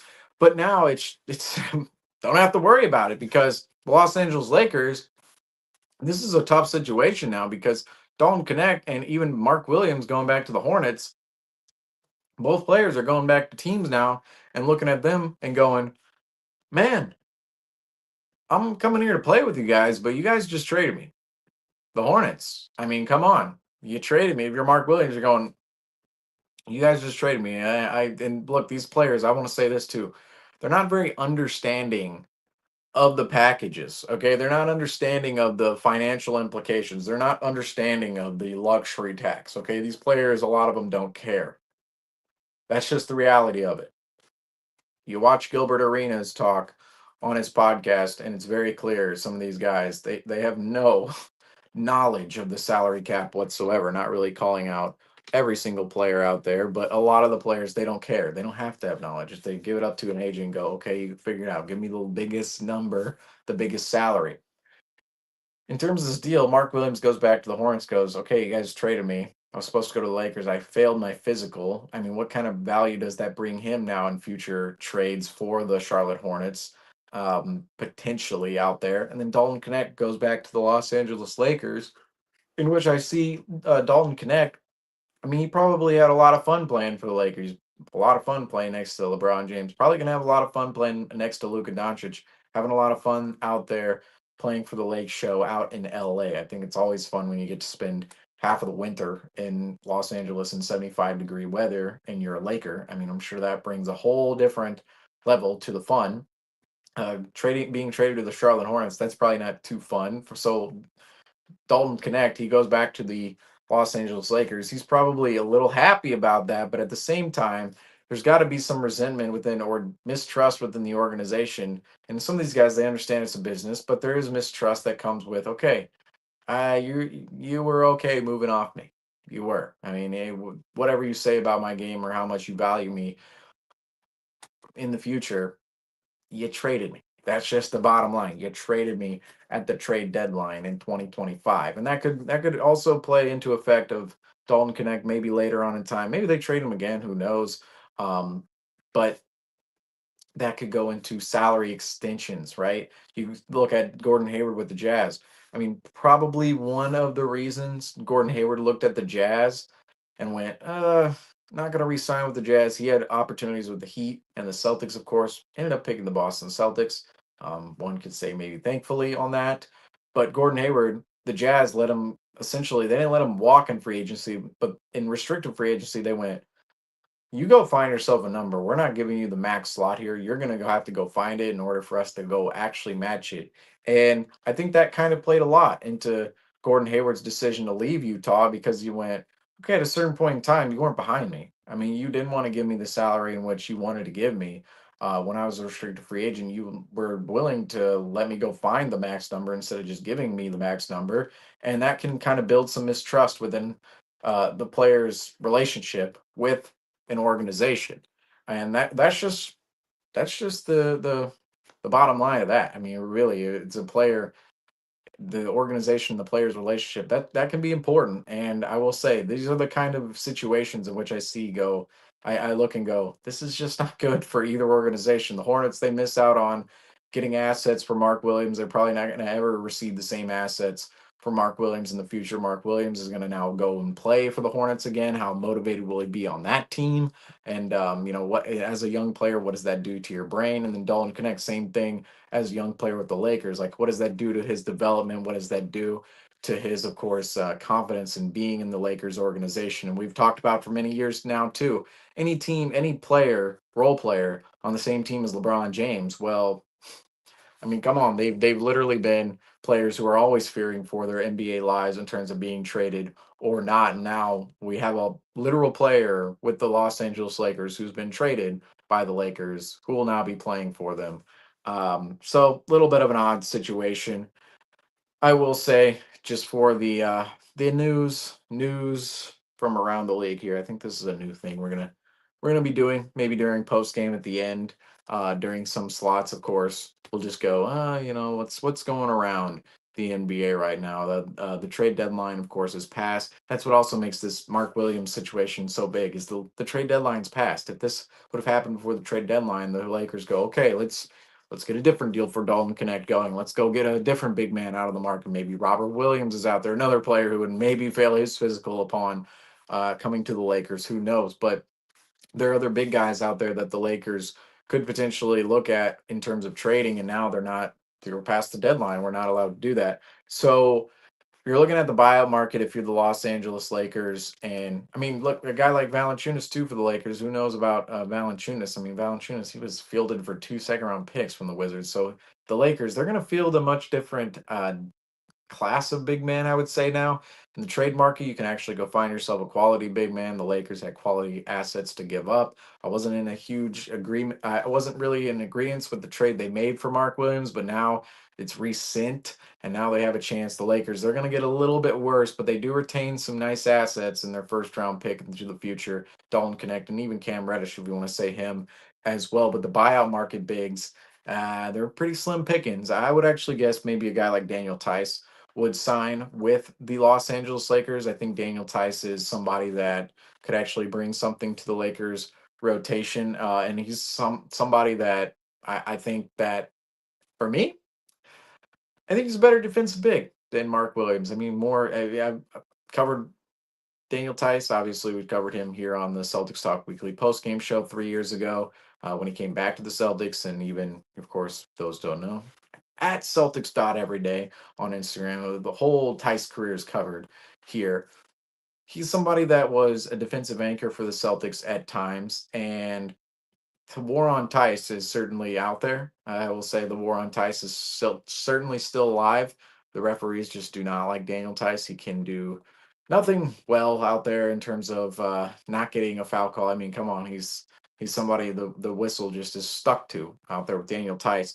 But he's a professional. That's the bottom line with Daniel Tice. He's a professional big man, and yes, these guys are all professionals, but there's a different level to it out there when you really know day in and day out the fact you're playing in a business, you're part of a specific team, a business, and really if you know your role within that business, within those teams ranks, and just really he sets an example for other guys coming in and out of work every single day, and like what you ultimately have to do in order to succeed, which is just keeping a level head, going forward, doing your work, and doing everything in which is asked of you, whether that's, of course, on the basketball court, on the bench, wherever that may be. But Daniel Tice has always been that type of player, both with the Celtics and with all these other teams in which he's been on. The Chicago Bulls. Think about the Indiana Pacers for quick little minute there. The Houston Rockets, of course, the New Orleans Pelicans. Just trying to think of the team Daniel Tice was on last year. Oh, the Clippers. The Clippers, duh. He was a part of the Clippers last year. But Daniel Tice, true professional big man out there. Would not be surprised if the Lakers end up with a guy like Daniel Tice, signing him from the buyout market. Of course, traded to the Oklahoma City Thunder, then waived by the Thunder. So certainly available to be signed by any team at this given point in time. But I'm going to switch off of this Lakers subject and go back to this game because ultimately the Boston Celtics, I mean, come on, folks. We got to talk more about the Boston Celtics and the New York Knicks right now because this was the game of the night, specifically if you're a Celtics fan, maybe if not if you're a New York Knicks fan, or maybe not if you are any other fan from around the league, because a 27-point win maybe is boring for other people, but for Celtics fans, for Celtics Nation, I mean, come on. This was quite the win for the Boston Celtics, and it's a win that I believe, I mean, come on, it's a win that if you're looking at it, the Celtics, they really showed out for the games in which they needed to show out for. The Mavericks game, we can go, okay, that was terrible. It was 27. It wasn't a 27-point loss, 7-point loss, but hey, they were down 27 in that game. Didn't show up whatsoever, but the Celtics, they're winners of 5 of the last 6 right now. They have a dud against the Mavericks at home on trade deadline night. The Mavericks kind of working with some new juice. Anthony Davis on their bench. Anthony Davis, of course, did not play in that game. Mavericks came out with a different energy than the Boston Celtics, whereas the Boston Celtics tonight, they come out with a much different energy than they had on Thursday night against the Dallas Mavericks. And the Boston Celtics, they grab one of their better wins of the entire season. You look at this lead tracker, we looked at it earlier, but tonight, I mean, come on, they were up a lot early in this game. This was what, a near 19, it was like what, 18, 19-point lead at a certain point in time. And ultimately the Boston Celtics, they kind of let go of the rope a little bit. And I think the Boston Celtics, this was the reason this was one of their better wins of the entire season, is that dip and that recovery. That dip and that recovery. And I mean, this is a win in which the Boston Celtics again fought through that adversity. They really did. Now, this was a different type of win and a different type of fighting through adversity for the Boston Celtics because they did it in the Philadelphia game. All right. They did it in the Philadelphia game, coming back down from 26 points. But tonight, they have a lead. They end up keeping it for the entire game. But there's a point there where, okay, you got Chris Rock looking out onto the floor. You got Ben Stiller out there, Larry David, the typical New York Knicks fans, all the celebrities. Everybody's in the house tonight for Celtics Knicks. The crowd is going insane as they do at MSG for every single game. I mean, the Knicks, we saw they were a 20-win team a couple years ago. I mean, the crowd was still at another level at MSG. Really got to give respect to the Knicks fans in that regard. But I mean, the Celtics, the way they fought through adversity in that third quarter was certainly something impressive in this game because It looked like there for a minute that the Celtics were just going to lay down, roll over. 18, 19-point lead earlier in the game. Oh, it's gone. It's down to 3. Knicks have all the momentum. We can't get a bucket. Oh, here we go. Can't get a stop either. That's not what happened. Jason Tatum showed up, showed out. Peyton Pritchard showed up, showed out. And the rest of the team, they were playing hard to the point where you look at the other night against the Dallas Mavericks and go, well, where was that against the Mavericks? Where was it? Because that Mavericks game, this type of energy wasn't there. This type of effort was not there against the Dallas Mavericks the other night. It wasn't there whatsoever for the Boston Celtics yet tonight against this opponent in this spot. The Boston Celtics show up. They do. And that's where I was kind of talking with Brendan earlier, is the fact that this team is a switch flipping team. They're able to flip that switch. I truly believe that at this point in time. I mean, we talk about, oh, you don't want to always rely on having to flip the switch when it comes to the playoffs, but I think this team is starting to prove to us that, come on, when there's a big game in front of them, they show up. They come to play when there's a big game. The Cavaliers, they go, oh, you're above us in the standings? We're here to play. The Mavericks, trade deadline, 8th in the West, 11th in the West, whatever they are, finals rematch, yada, yada. Nah, don't care about it. Celtics tonight. The Knicks at MSG, behind us in the standings. Celtics come out with a much different energy. I know the inconsistency can be a little annoying with this team, but 5 out of the last 6, and we're noticing for the bigger games, the Celtics are showing up for their games. They are. And that's what's so important about this team. And that's what I think is showing us something a little different about this team, is the fact when those bright lights are turned on, when the moment is here, the Celtics, they're here. And ultimately, I think that's what we're going to see in the playoffs, is game 1 of the NBA playoffs, Celtics are going to, it's time. The real season has begun. It's everybody is 0-0 right now. The real season has begun. And the Celtics, they're going to turn a different corner and really play well. I expect them to play well down the stretch after All-Star break, and I don't want to see them going back and forth, back and forth, back and forth.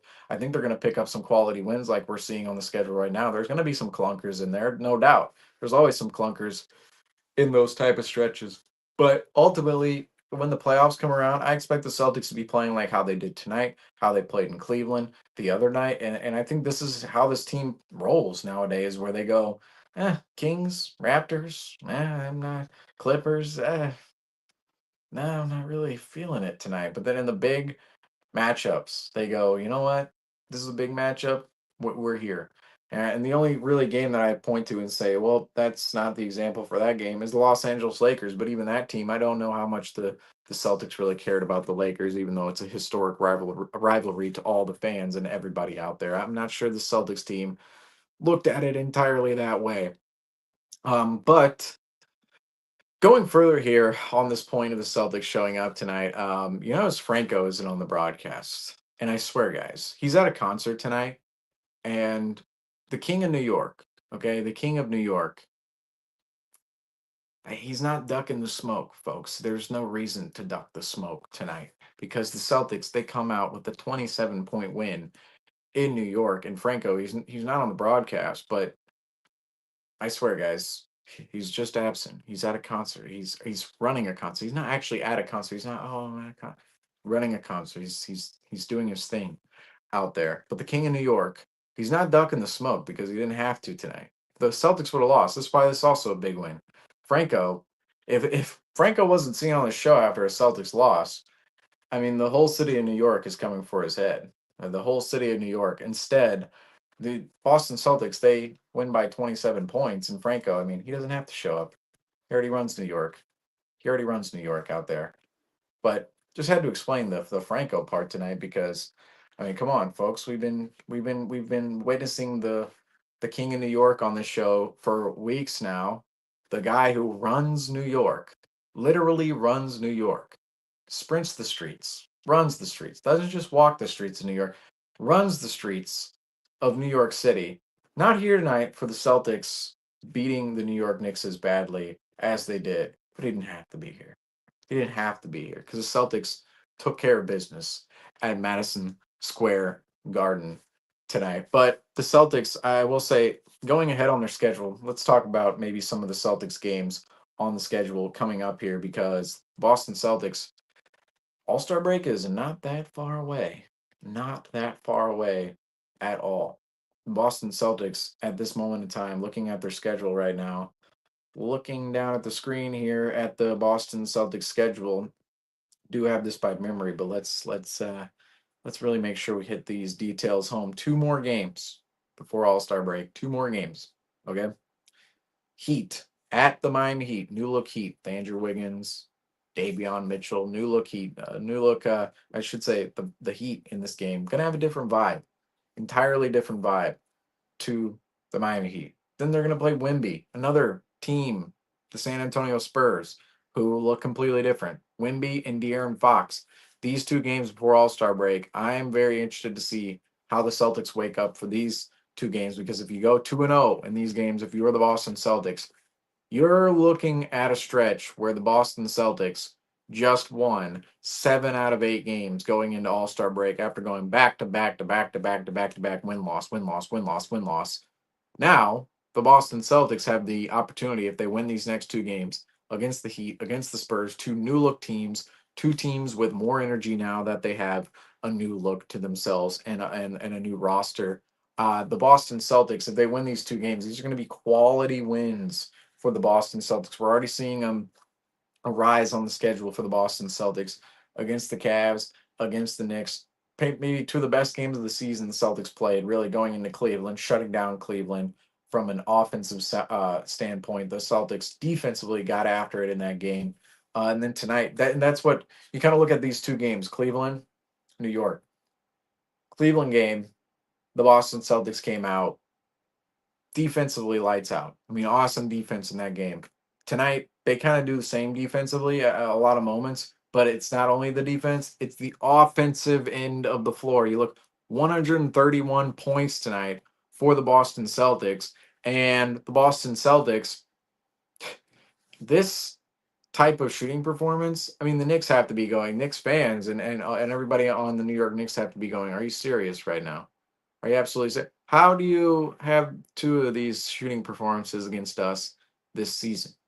Because the New York Knicks, I didn't think their defense was all that great tonight, but the Celtics offense, I mean, it was at another level at certain points in this game. And the Celtics, they were doing what they needed to do on the offensive end of the floor in order to be successful in this particular matchup. I mean, they were driving the ball aggressively. They were always looking to go towards the rim. Jason Tatum, he set the tone early from that standpoint, just with that thunderous dunk to start the game. It was 0-0, 11-11 on the clock. Jason Tatum down the lane, dunks it home for 2, 4-2.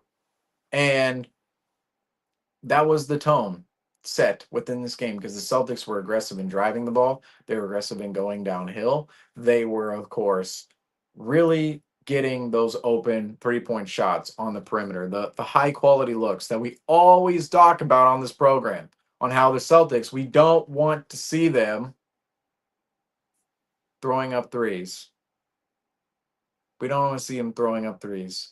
We don't want to see them shooting bad quality shots.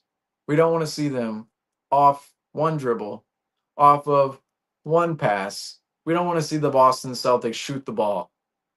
But we want to see the Boston Celtics collapse a defense, make the help come over, make the defense make tough decisions, leave somebody wide open, and then from that, the Celtics are making the right decisions, making the extra pass, making the extra decision in order to get themselves the best quality look they can. The Boston Celtics did that seamlessly tonight against the New York Knicks, and that's what made this win so impressive, is not only the defensive side of things, but offensively, the Celtics offense was just clicking. That's why I see 131 on the board. That's why the Boston Celtics, they shot 54% from the floor and nearly 50% from 3 tonight.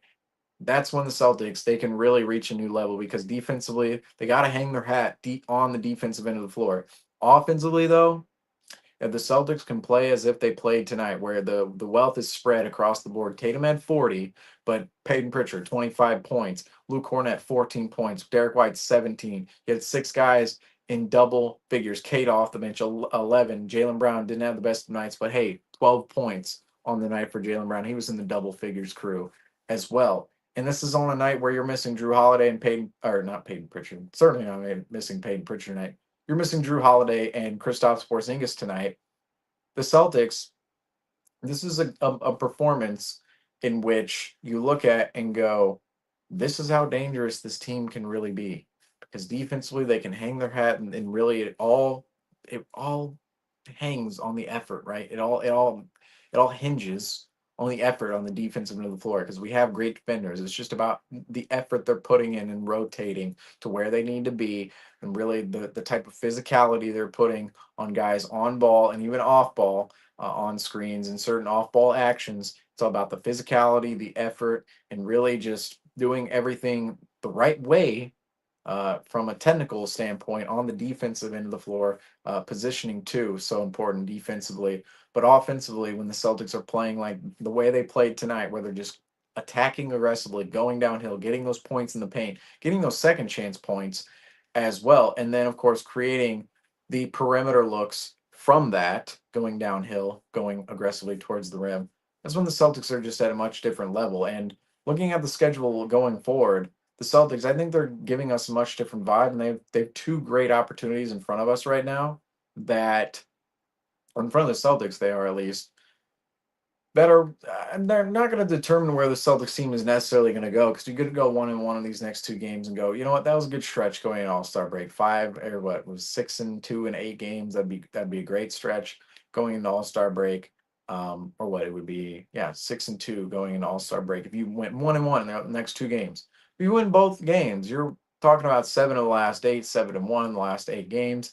And the one game you're talking about, it was a dud against the Dallas Mavericks. Every other game, we were able to pull games out down the stretch, brought the effort, brought the intensity, brought everything the Celtics needed to the floor in those games. And they're facing De'Aaron Fox, Wemby, right before All-Star break, and then the Miami Heat just before that game coming up on the schedule. The Celtics in those two games, I mean, if Celtics can go out and win both of those games, I mean, we're really talking about this team on a roll right now. And we're talking about, hey, maybe, just maybe.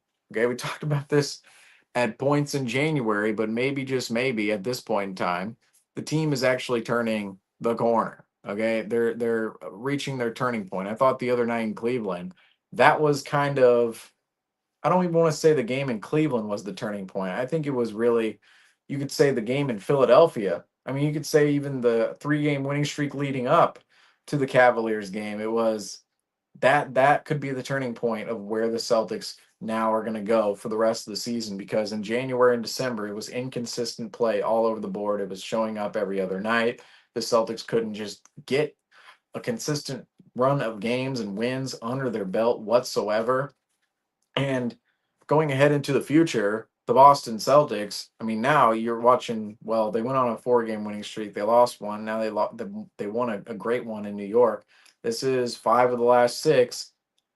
I think this run we're in the middle of right now, if you come out and play well against the Heat and the Spurs, say you win both games, maybe you still go 1-1, but you play well in both games. If you're the Boston Celtics against two new look teams, two teams with new energy under their belts, I kind of believe, not kind of, I do believe this is potentially the turning point of the season we've all been sitting and waiting for. And it's hard to say in the middle of it, because we still have to see the future and where it goes. But the Celtics are starting to really give us the vibe of we're showing a much different energy, showing a much different level of intensity, showing a much different level of play, and we're coming in every single night and actually wanting to win some of these games. Yes, we had a dud against the Mavericks the other night, but you have those clunkers, okay? You're going to have those clunkers, and I really think that could be more of a one-off than what we saw in January when it was back and forth, back and forth.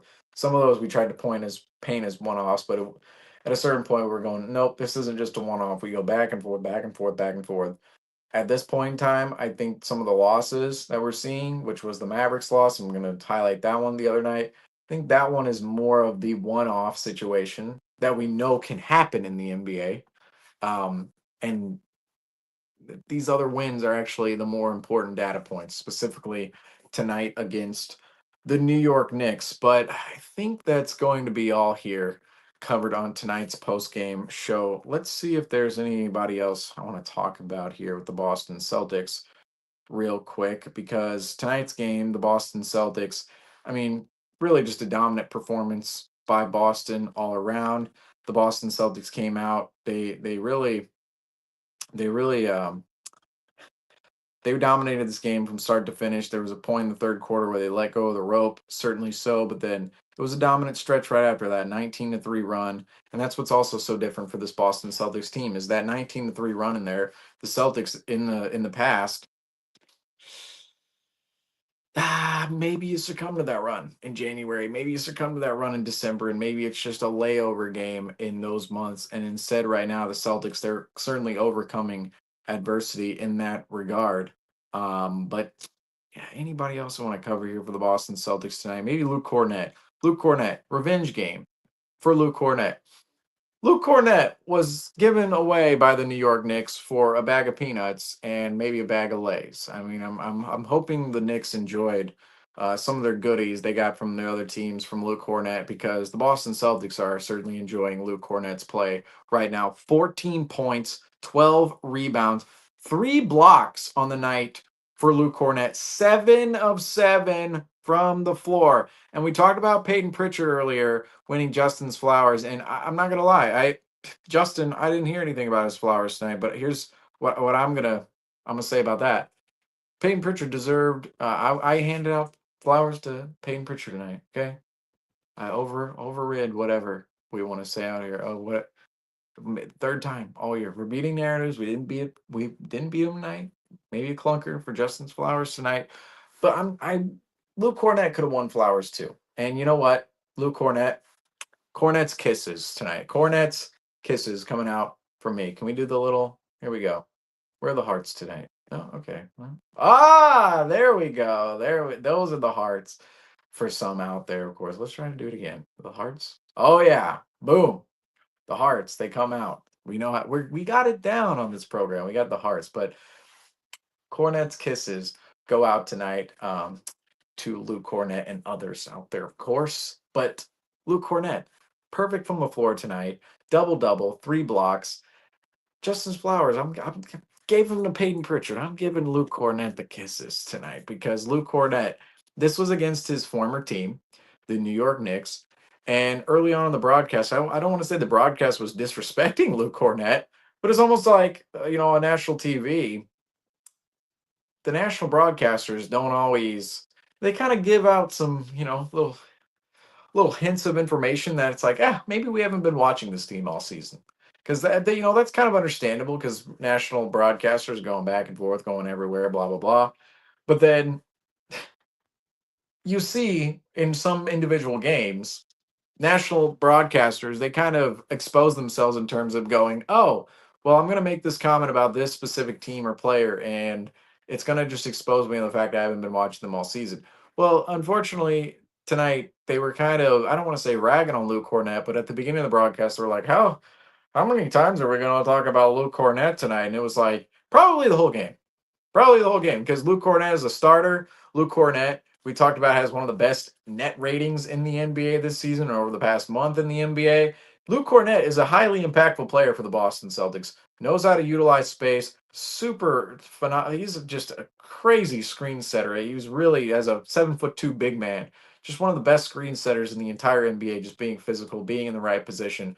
Great roller, great lob catcher defensively out there, deterring shots, really shown in those blocks tonight. But just as a shot deterrer down there by the rim, offensive rebounds for Luke Cornett. I mean, if I look at the stat sheet tonight, if I look at the stat sheet out there tonight, I will say Luke Cornett, let's see how many offensive rebounds Luke Cornett had tonight. So he had five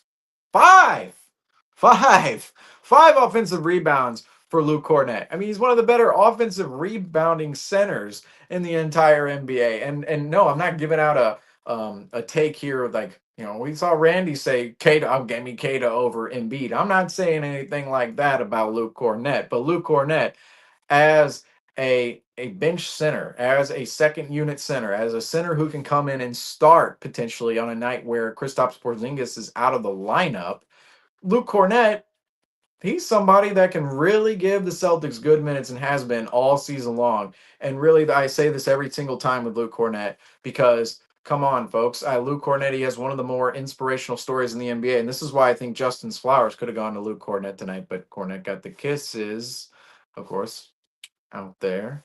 But ultimately, Luke Cornett, he could have won flowers too because it's perfect from the field, 3 blocks, and this is why Justin talked about this on a Bulls post game earlier this season.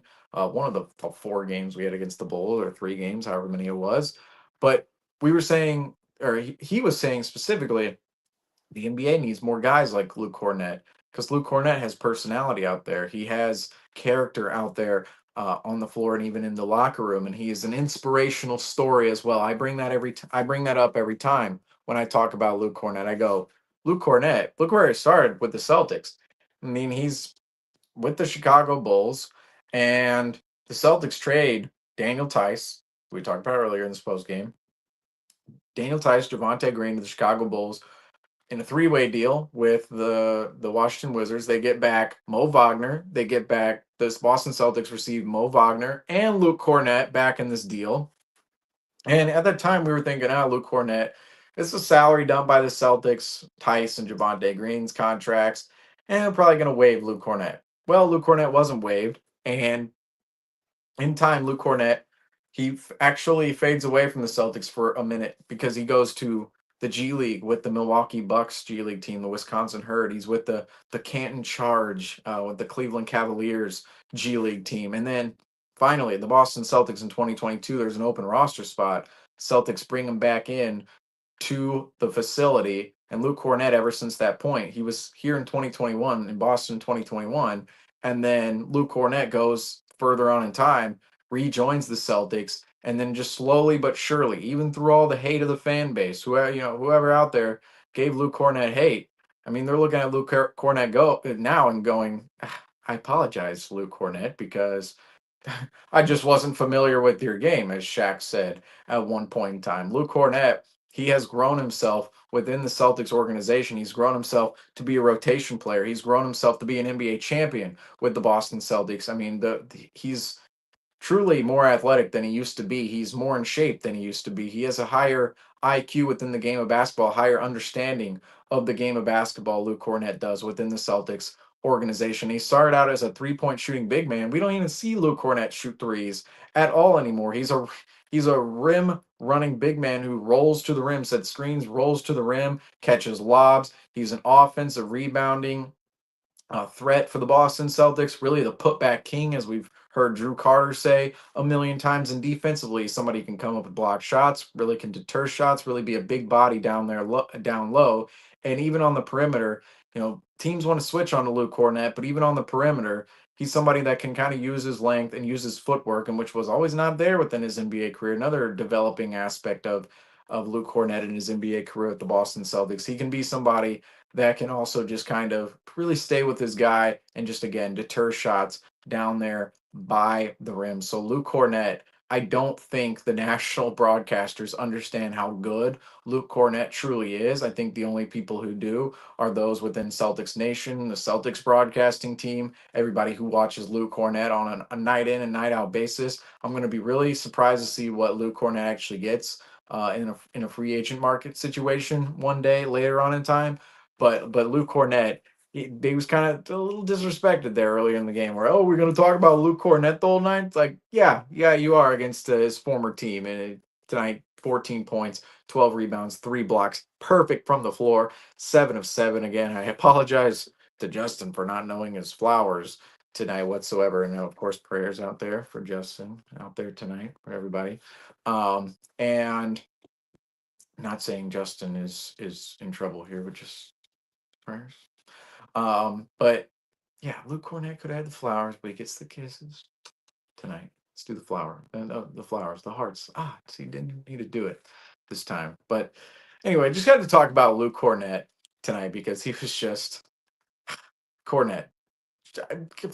You can't say enough good things about Luke Cornett. I mean, really, he's just somebody that I'm glad he's in the Celtics organization. I'm glad the Celtics are able to develop players like Luke Cornett because he is what really embodies Celtics culture and what is now, we talked about actually a long time ago against the Miami Heat, have the Celtics stolen Heat culture just a little bit. The Heat are dysfunctional, whereas the Celtics, it's like, okay, we're now the team who finds these players and just turns them into. I mean, we saw 3 of them tonight: Cornette, Pritchard, Cato, turning players into. Oh yeah, we turn players into. Oh, we go from essentially two-way guys to not playing to rotation guys to maybe even starters who we're talking about throwing into the lineup one day. So Luke Cornett is certainly one of those players for the Boston Celtics. There's been many others in time, of course, for the Celtics. Sam Hauser. Let's also mention Sam Hauser tonight. Well, I shouldn't say mention Sam Hauser tonight, but Sam Hauser in that equation of players. Just kind of looking around the stat sheet real quick here for the Boston Celtics, just kind of maybe pointing some things out. I mean, the second chance points that's what we were kind of talking about with Luke Cornett a little bit and with the entire team, but 16-4 in second chance points for the Boston Celtics tonight. That's a huge margin when you're just getting those second chance opportunities, and you see it in the rebounding battle as well. 48-30 in the rebounding battle for the Boston Celtics. I mean, that's 18 more rebounds they grabbed than the New York Knicks out there tonight. They shot 12 percentage points better than the New York Knicks in terms of field goal percentage. The Boston Celtics did 54% to 42%. And then the 3-point percentage, again, 11 points higher, 48.7% for the Celtics tonight, nearly 50%, as I mentioned multiple times during the postgame, but only 37% for the New York Knicks. So about around the league average for the Knicks tonight. And also the Celtics. That's what I also look at here. Field goal attempts. I mean, even with that said, I mean, the Celtics only took 2 more field goal attempts, but see, just way more efficient with their field goal attempts tonight for the Boston Celtics in terms of just what they were able to do out there on the floor and on the stat sheet. But yeah, that's going to probably wrap it up here for the post game tonight. The Boston Celtics beat the New York Knicks 131-104. A couple of huge games coming up on the Celtics schedule, I will say, against the Spurs, against the Miami Heat. We kind of talked about it earlier. If you come out and perform in those games, you're going to be in a really good spot if you're the Boston Celtics, I will say. But tonight, talked a lot about with Brendan earlier. We talked about the MVP race a little bit. We talked about this game, of course, the Celtics and Knicks affair at the Madison Square Garden. We talked about Peyton Pritchard. He was just a player who wanted the ball tonight, wanted to shoot the ball, and he made his shots out there on the floor. Jason Tatum, just phenomenal 40-point performance on the night for Mr. Jason Tatum. Our player spotlight presented by SeatGeek, and of course, Justin Flowers presented by Bucket Squad went to Peyton Pritchard on tonight's occasion. And as we went into as the post game went on, we went in on the Mark Williams situation. I think that's going to be a new segment we're going to do here, maybe on post game. Kind of put them at the end at some points in time, or we might even do specials on them. But just news from around the league, kind of like we're the Celtics Talk Weekly broadcasting network here. Of course, you see it all over the screen. The Celtics. Oh no, pointing the wrong way here. Over here, folks. Right here. Right here. Not the Tatum jersey. Right here. CTW post game show. You see the Celtics all over the place. I mean, come on, right here behind me. But we do like to talk about the NBA too. And just a little promo here because the other day we talked about the NBA in depth on our CTW trade deadline specials. We had part 1 air in the afternoon that day. It was about a 2.5-hour special that we went in on. And you can go find that on our YouTube page under our live streams. But we also released another part 2 of our, I shouldn't say another part 2, but another edition of our trade deadline special in part 2, that being within our videos. Of course, we went in on pretty well every major trade, and then tonight we talked about, of course, the rescinding of the Mark Williams trade. So we always have you guys covered here on the Celtics Talk Weekly post-game show, but also just the Celtics Talk Weekly network. We are all NBA analysts and fans here. We of course cover the Celtics, but we know what's going on across the league. We love basketball in general. So we have a lot of good content out there for everybody to go and see. We talk a lot about basketball. We talk about the Celtics breakdowns too. I know we've been kind of not the breakdowns are they're coming out here, kind of take a break here because of the trade deadline, but they're going to be coming back out. But you guys can go check those out as well. But that's going to do it here for us here on the Celtics Talk Weekly post-game show tonight. The Boston Celtics defeat the New York Knicks 131-104 at the Madison Square Garden. The Boston Celtics put up one of their best performances of the season against the New York Knicks for the second time of the season against the New York Knicks and really get themselves a solid win with 2 more games left before All-Star break. Of course, those games being the Miami Heat and the San Antonio Spurs. We will have you guys covered for both of those games here on the Celtics Talk Weekly post-game show. But tonight, that's going to do it for me here on the CTW post-game show. Of course, I am your host, Mr. Seamus Zarlingo. I think we have the music going at this point in time. Who knows if we do or not. But if we do, that's great. If we don't, well, so be it. I can't hear it, but maybe you guys here on the broadcast can. But that's going to do it for me here, Seamus Zarlingo. As I always say, thank you all for watching the Celtics Talk Weekly post-game show. And as I always say, go Celtics.